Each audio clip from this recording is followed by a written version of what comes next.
他说，摄影不光是手艺，更是心意。他的镜头下记录着无数历史时刻以及每一个普通人的动人瞬间。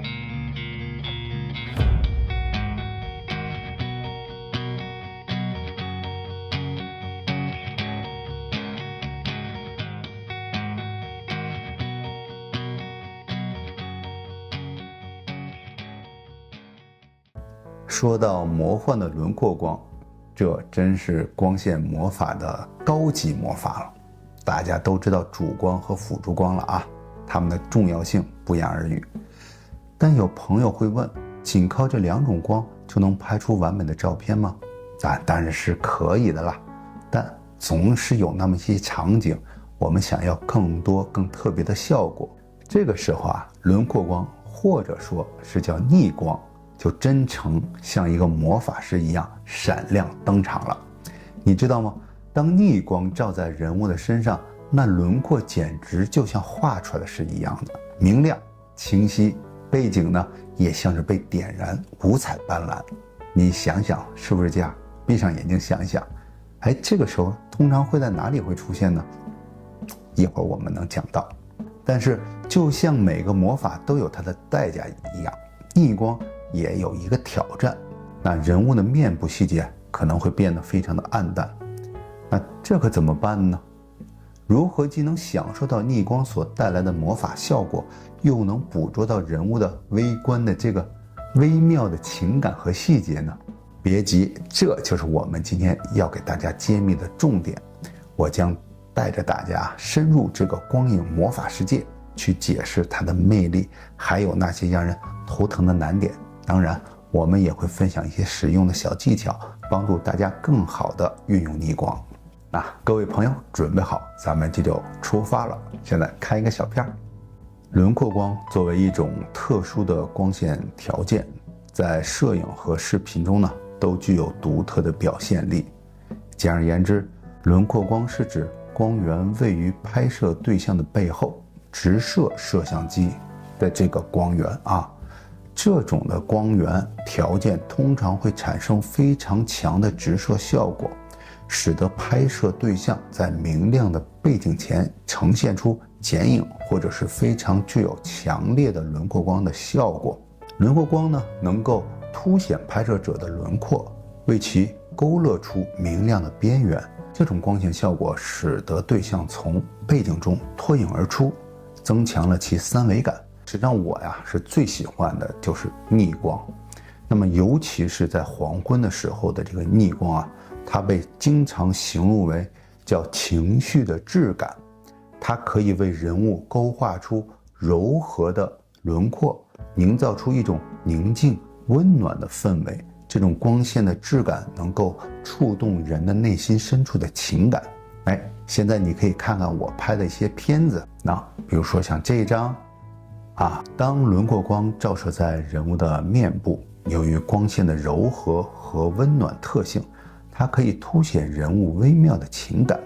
有时逆光下的人物面部细节可能略显得暗淡了，但这恰恰强调了光与影的对比，使得情感表达呢更为强烈和集中，也会让人感受到人物与空间的融洽之美。轮廓光的难点是什么呢？当轮廓光造成人物面部暗的时候，那可以考虑有几个解决的方法。首先可以使用反光板，在人物面部暗的区域使用反光板，将光线反射到面部，以增加面部的亮度。反光板可以是白色的泡沫板、银色的金属板，或者是专用的摄影反光板，根据实际需要选择合适的反光板。那还有呢，就是调整拍摄的角度，尝试调整摄影师和模特的位置，使逆光的角度呢相对减少，从而呢减少光比，或者可以选择在阴影区域进行拍摄，以避免强烈的逆光造成的画面过暗。还有一个呢，就是使用补光，使用补光灯或者是闪光灯对人物的面部呢进行补光，以提亮面部的暗部。那根据现场光线的情况呢，选择合适的灯光功率和角度，使面部的光线呢更加的均匀。当然了，还有强大的后期处理了。那这种情况呢，一般可行，但比较牵强。在拍摄后啊，可以利用后期处理软件对面部、暗部进行调整。摄影的实践啊很重要，我们抽时间可以练习一下轮廓光。如果您是第一次打开本视频啊，请先移步到介绍咱们的这个主光的这个视频上去啊。那在这个前2期的光源的基础上呢，在室内的环境的后方放置一个较强的背光灯，作为轮廓光源，让模特呢站在主光和辅助光之间，然后开启轮廓光，使其照射在模特的边缘。有一点啊需要注意，当面对镜头的光线进入到镜头中，非常容易产生什么呢？光晕和眩光。这些强烈的光线会在镜头中产生反射和散射。那在取景器中呢，是可以进行取舍的，你是可以看到的啊，进而会在照片中形成什么呢？光晕和眩光的效果。有些时候会有一些出其不意的效果。在这里提醒大家，现在有一种激光笔，就是那条一条射线的那种啊，千万不要直射你的相机，尤其是无反相机，它会造成咱们的这个 CMOS 的这个损坏。那实践当中肯定离不开观察了。那这个时候我们要记录什么呢？注意轮廓光是如何增强模特立体感和层次感的，观察并感受这种光线如何改变画面的整体氛围的。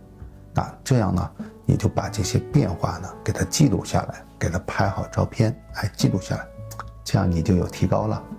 轮廓光真是摄影里的一个神奇的魔法武器，你觉得是吗？你知道吗？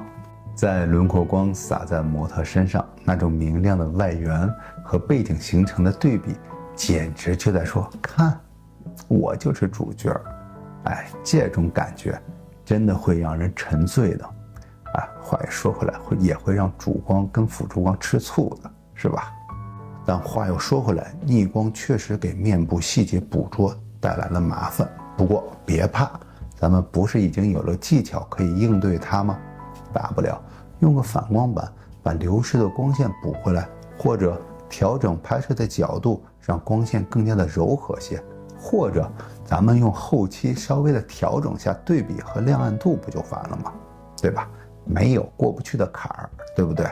实践中才能感受到轮廓光的魅力，你会看到光线是怎样从模特的背景中跳出来的，是怎么给他们增加立体感跟层次感的。而且呢，光线的变化也会影响到整个画面的氛围。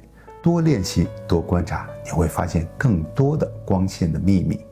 所以啊，下次拍照时不妨多试一试轮廓光，感受一下它带来的魔法效果。当然了，别忘带上那些小技巧，让你的作品更加的完美。光线就是我们的画笔，这点你要记住了。我想说呢，摄影路上没有捷径，只有通过不断的尝试和探索，我们才能更好的掌握光线的魔法，让自己的作品呢焕发出独特的光彩。记住，光线是摄影的灵魂，好的作品啊是你的成就。让我们从逆光和轮廓光创造出更多触动人心的作品吧。好，今天就到这里。深入研究影像技巧，解析精彩瞬间。我是李明，我们下期再见。